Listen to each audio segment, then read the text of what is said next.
High বন্ধুরা, যারা ভাবছো যে ফুল গাছ লাগাবো কিন্তু তেমন কোনো যত্ন নিতে পারি না, ভিডিওটা শুধু তাদের জন্যেই।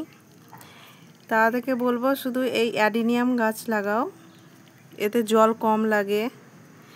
তুমি যদি ভাবো যে 15 কিংবা 7-8 দিন পরেও জল দিব তবুও চলবে, এই গাছের জল কম লাগে। আমার গাছটি দেখো, আমার গাছটি প্রায় বয়স 2 বছর হয়ে গেল, গুঁড়িটাও অনেকটা মোটা।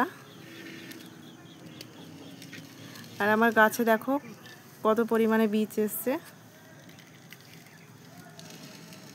পুরো গাছটাতে বীজে ভর্তি। এ থেকে আমি অনেক চারাও বানিয়েছি, আমার চারার গাছও আছে। এই বীজ থেকে আমি চারা বানাই। আমার আর একটি চারার গাছ দেখো, এটা আমি বীজ থেকেই বানিয়েছি। কত সুন্দর ফুল এসেছে, পুরো গাছটা ফুলে ফুলে ভর্তি। এখনও তো পুরো ফুলগুলো ফুটেনি। এ গাছে তেমন কোনো যত্ন নিতে হয় না, জল কম লাগে, একটু খোল ভিজানো জল দিতে হবে 15 দিন পর পর,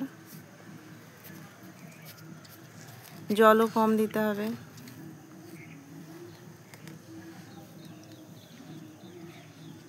কত সুন্দর ফুল এসছে,